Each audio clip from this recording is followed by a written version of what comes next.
I am fascinated by the following contradiction. In a culture that's more sex positive than ever before, where expressions of sexuality and desire have never been more pervasive or flexible, more accepted or more accessible, most of us are actually having less sex. What?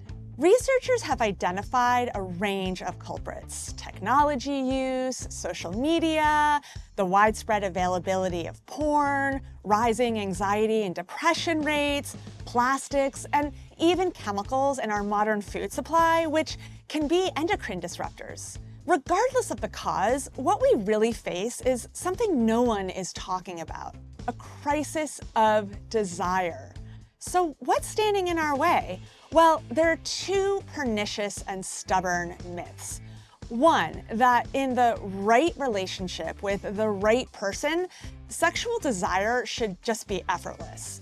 That it should resemble scenes from Bridgerton or Sex Life, meaning we want to tear the clothes off of our partners the second they walk in the door and our bodies are just ready to go. Myth number two is that in the context of a long-term relationship, sexual desire is an all or nothing phenomenon. You're either in the mood for sex or you're not. And if you're anything but a 100% enthusiastic yes from the get-go, then you're a no. Although no one should ever have sex that they don't want to have, these are still both very false myths. Let me explain. In an effort to measure and map the sexual response cycle, famed 1960s researchers Masters and Johnson convinced couples to come into a lab, have sensors attached all over their bodies and genitals, and then have sex in front of researchers.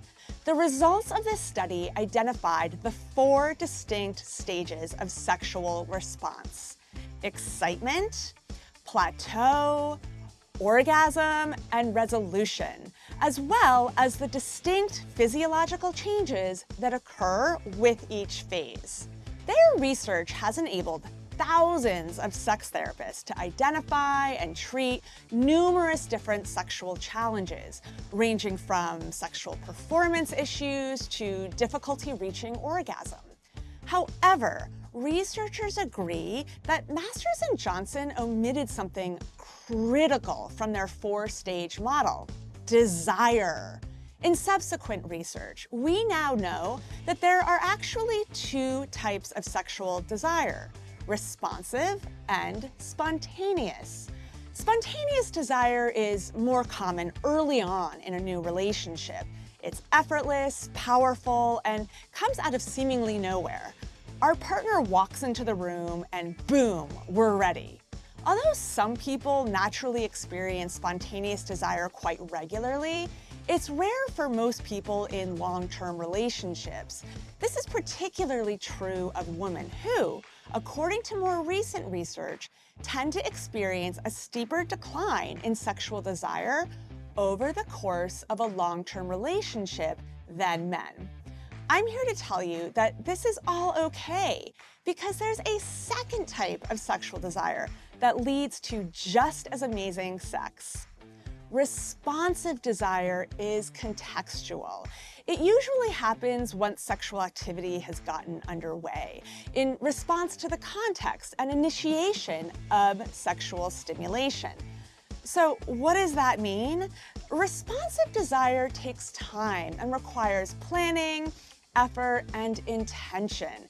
It relies on the presence of intimacy and trust, and feels like a slow burn rather than just fireworks. In Come As You Are, author Emily Nagoski explains sexual desire in the context of a dual control model, which she elegantly refers to as the gas pedal and the brakes. We assume that sexual desire is just about pressing the gas pedal, feeling instant attraction to our partner, and experience a constant hunger for sex. But often, desire happens only when you remove the brakes.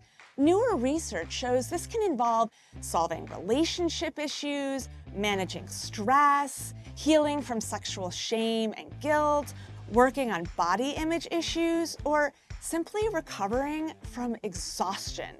The great news is that when it comes to sexual satisfaction, it makes literally no difference whether the driver was spontaneous or responsive.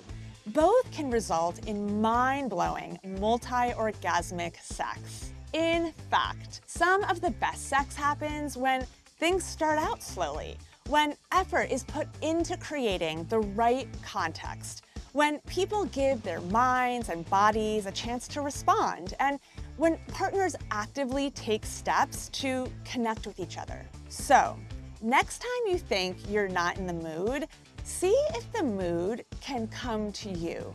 You might surprise yourself.